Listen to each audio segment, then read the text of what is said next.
Eres increíble, todopoderoso, grande, eres increíble. Venciste las tinieblas, Cristo exaltado estás. Oh, oh,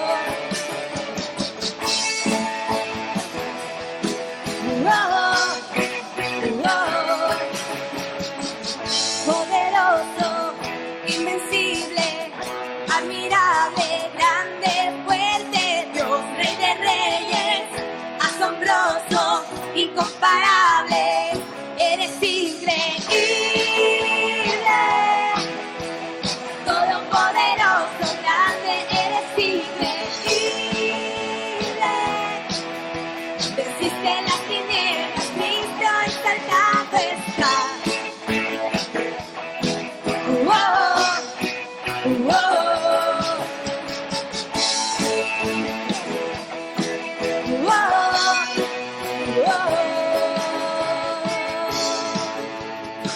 ¿Cuántos sabemos que tenemos un Dios que puede vencer todas las cosas?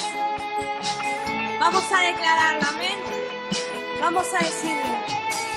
Increíble, invencible, mi Dios, solo tú, tú eres increíble, invencible, mi Dios, solo tú, tú eres increíble, invencible, mi Dios, solo tú, tú eres increíble, invencible, mi Dios, solo tú, tú eres increíble, invencible, mi Dios, solo tú, tú eres increíble, invencible, mi Dios, solo tú.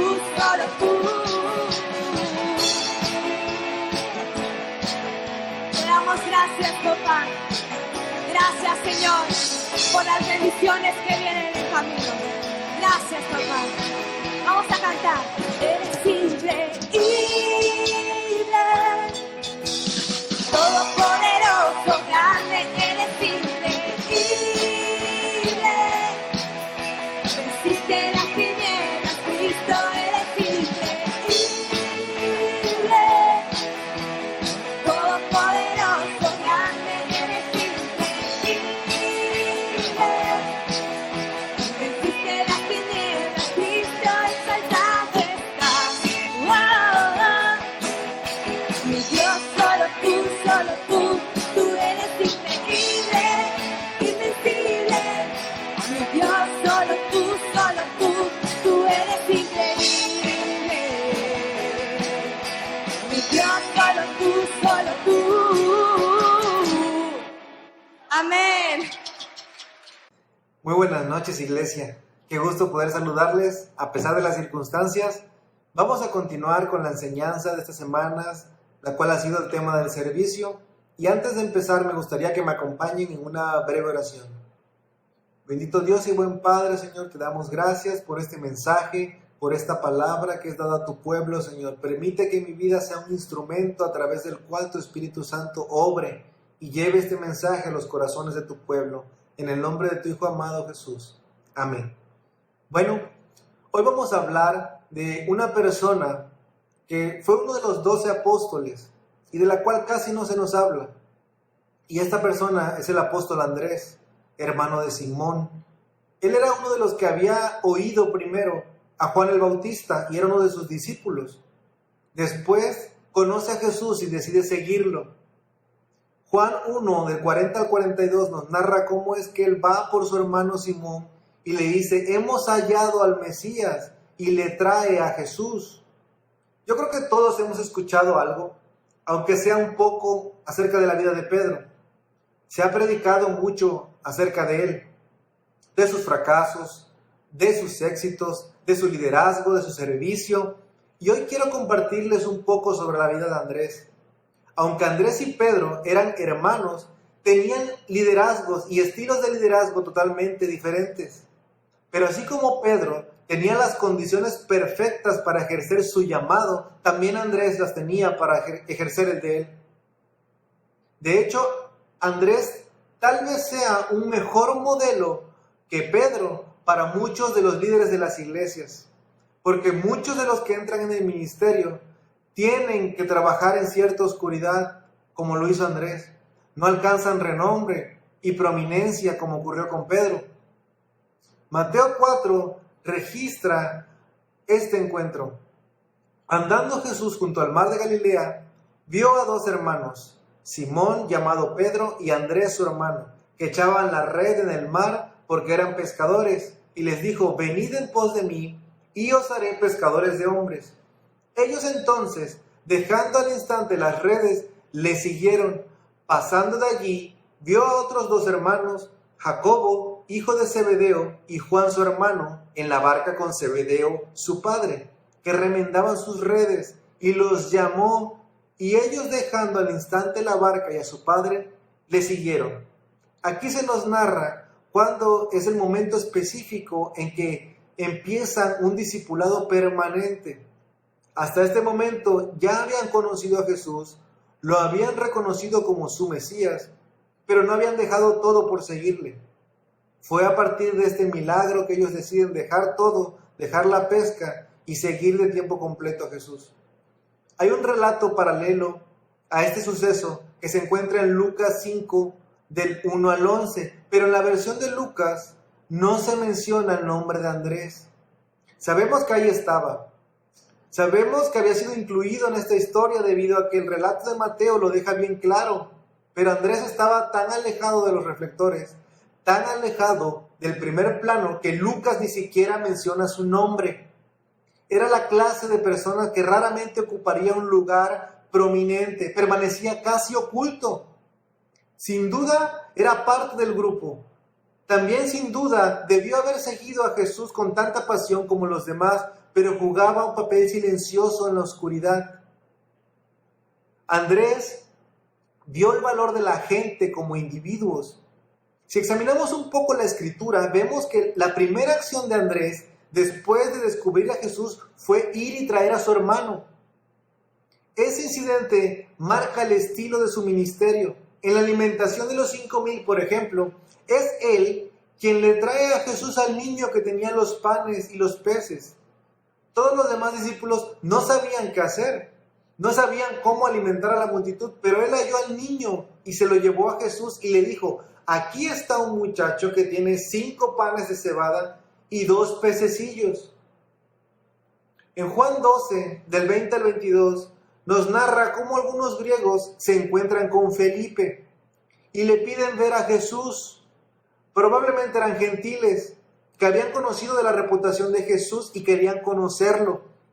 Juan 12:21 dice que estos pues se encontraron a Felipe, que era de Betsaida de Galilea, y le rogaron diciendo: Señor, quisiéramos ver a Jesús. Felipe fue y se lo dijo a Andrés. Entonces Andrés y Felipe se lo dijeron a Jesús. Qué raro, ¿no? Como Felipe va y le dice a Andrés: oye, ellos quieren conocer a Jesús, sabiendo que Andrés no iba a poner peros en cuanto a llevarle unas personas a Jesús. No se sentía confundido cuando alguien quería ver a Jesús, simplemente los traía a él. Entendía que Jesús iba a querer conocer a cualquier persona que quisiera conocerlo a él. Tanto Andrés como su hermano Pedro tenían corazones evangelísticos, pero sus métodos eran dramáticamente distintos. Pedro predica en Pentecostés y 3,000 personas son añadidas a la iglesia. 3,000 personas. No hay nada en la escritura que indique que Andrés le haya predicado a una multitud o que haya conmovido a un gran número de personas. Pero si recordamos, fue él quien trajo a Pedro a los pies de Jesús. El acto de fe de Andrés de traer a su propio hermano a Cristo fue el acto individual que llevó a la conversión del hombre que habría de predicar tan poderoso mensaje en Pentecostés. En cierta forma, todo el fruto del ministerio de Pedro también es fruto de la fidelidad de su hermano en testificar de forma individual. Esta es la manera en que Andrés por lo general ministraba uno a uno. A la mayoría de los pastores les encantaría tener sus iglesias llenas de personas con la mentalidad de Andrés. Hay muchos cristianos que piensan que porque no pueden hablar frente a grupos, porque no tienen dones, porque no tienen mucho conocimiento en cuanto a la Biblia, no tienen la responsabilidad de evangelizar. Nada más alejado de la realidad. Hay muy pocos que como Andrés han entendido el valor de ofrecer su amistad a una persona y traerla a Cristo.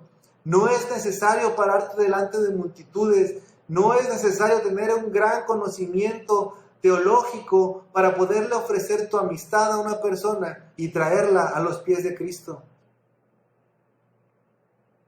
Andrés vio el valor de los dones insignificantes. Algunas personas ven el panorama más claramente solo porque aprecian el valor de las cosas pequeñas. Andrés era una de estas personas. Esto se hace claro en el relato que hace Juan de la alimentación de los 5,000. Mateo 14, del 15 al 16, y Juan 6, del 9 al 13, nos dice esta historia. Esto es algo difícil de entender para la mente humana. Andrés presenta a un niño con unos panes y unos peces para alimentar a miles de personas. De alguna manera, Andrés parecía saber que no estaba desperdiciando el tiempo de Jesús al traer esa cantidad tan pequeña. ¿Qué pensaría si para alimentar a miles de personas llega alguien con 5 panes y 2 peces? Muchos pudieran pensar que es algo que no tiene sentido, que iba a ser inútil llevar a ese niño, que no tenía razón de ser, pero Andrés estaba seguro de que no iba a desperdiciar el tiempo de Jesús presentándole a este niño. Y es que no es lo grande del regalo lo que cuenta, sino la grandeza del Dios a quien se le ofrece. Se lo vuelvo a repetir, no es lo grande del regalo lo que cuenta, sino la grandeza del Dios al que se le ofrece. Andrés estaba montando el escenario perfecto para un milagro. Por supuesto, Jesús no necesitaba el almuerzo de aquel niño para alimentar a la multitud. Pudo haber creado comida de la nada. Él es Dios. Pero la forma en que alimentó a los 5,000 ilustra la forma en que Dios siempre actúa. Él toma todo lo que la gente le trae con sacrificio y que a veces es tan insignificante y lo multiplica para hacer cosas monumentales. Andrés vio el valor del servicio que no sobresale. Algunas personas no quieren servir si no es donde todos los reflectores están. Algunas personas no quieren participar en la alabanza si no están en medio de la plataforma donde todos los puedan ver. Jacobo y Juan, los apóstoles, tenían esta tendencia. Si recuerda, querían sentarse a la izquierda y a la derecha. También Pedro tenía esta tendencia, pero no Andrés. Nunca se encuentra su nombre como interviniendo en grandes discusiones. Estaba más preocupado en traer gente a Jesús que en acumular méritos o aparecer como encargado de algo. No le llamaba la atención el honor, no le llamaba la atención los reconocimientos, los diplomas. Nunca oímos que dijera algo a menos que tuviera relación con traer a alguien a Jesús. Andrés es la exacta imagen de todos aquellos que trabajan silenciosamente, en lugares humildes, no sirviendo al ojo como los que quieren agradar a los hombres, sino como siervos de Cristo, de corazón haciendo la voluntad de Dios. Andrés no era una columna impresionante como Pedro, como Jacobo, como Juan. Era una piedra humilde. Era una de esas personas especiales que están listas para aceptar el segundo lugar y permanecer en el lugar de apoyo. No le importaba mantenerse en el anonimato mientras se hiciera el trabajo. Esta es una lección que muchos cristianos de hoy en día deberíamos aprender. Jesús enseñó a los discípulos: si alguno quiere ser el primero, será el postrero de todos y el servidor de todos. Esto está en Marcos 9:35. Se requiere ser una persona muy especial para ser un líder con un corazón de siervo. Hasta donde sabemos, Andrés nunca le predicó a multitudes o fundó una iglesia. Nunca escribió una epístola. No es mencionado en el libro de los Hechos ni en ninguna de las epístolas. En las páginas de la Escritura, él es más una silueta que un retrato. De hecho, la Biblia no registra lo que pasó con Andrés después de Pentecostés. Cualquiera que haya sido el papel que desempeñó en la historia de la iglesia primitiva, se mantuvo siempre tras bastidores. La tradición nos dice que llevó el evangelio hacia el norte. Eusebio, el antiguo historiador de la iglesia, dice que llegó hasta Escitia. Por eso es que Andrés es el santo patrono de Rusia. También es el santo patrono de Escocia. Finalmente fue crucificado en Acaya, que está en el sur de Grecia, cerca de Atenas. Uno de los relatos dice que llevó a Cristo a la esposa de un gobernador provincial romano, lo que enfureció al esposo de ella. Este quiso que su esposa renunciara a su devoción a Jesucristo, pero ésta se negó a hacerlo. Entonces el gobernador hizo crucificar a Andrés. Por orden del gobernador y para prolongar sus sufrimientos, los que lo crucificaron lo amarraron a la cruz en lugar de clavarlo. La tradición nos dice que la cruz era en forma de X. De acuerdo a la mayor parte de los relatos, permaneció colgado de la cruz durante 2 días, tiempo en el que exhortó a todos los que pasaban a que se volvieran a Cristo para alcanzar salvación. Después de toda una vida de ministerio a la sombra de su más famoso hermano y en el servicio de su Señor, tuvo el mismo destino de ellos, manteniéndose fiel hasta el final y aún esforzándose por traer más personas a Cristo. ¿Fue Andrés un hombre de poca importancia? No, fue un privilegiado. Fue el primero en oír que Jesús era el Cordero de Dios. Fue el primero en seguir a Cristo. Fue parte del círculo íntimo y tenía acceso íntimo a Cristo. Y mejor que todo, tuvo toda una vida de privilegio haciendo lo que más amaba: llevar personas al Señor. Damos gracias a Dios por personas como Andrés, los individuos silenciosos que trabajan fielmente, pero en el anonimato, dando dones insignificantes y sacrificiales. Son a los que el Señor usa para alcanzar lo más grande. No reciben mucho reconocimiento, pero eso no les importa. Lo único que quieren es oír al Señor decir: bien hecho.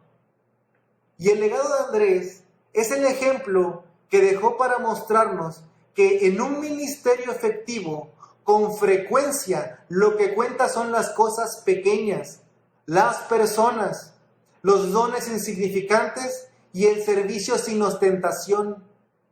Dios se deleita en usar estas cosas porque lo necio del mundo escogió Dios para avergonzar a los sabios, y lo débil del mundo escogió Dios para avergonzar a lo fuerte, y lo vil del mundo y menospreciado escogió Dios, y lo que no es, para deshacer lo que es, a fin de que nadie se jacte en su presencia. Ese es el mensaje que hoy te traigo, hermano. Y hoy quiero animarte y exhortarte, si eres de esas personas que han estado sirviendo del anonimato, que tu nombre no es mencionado ante los reflectores, pero que estás ahí fiel, haciendo tu trabajo, haciendo lo que Dios te ha encomendado.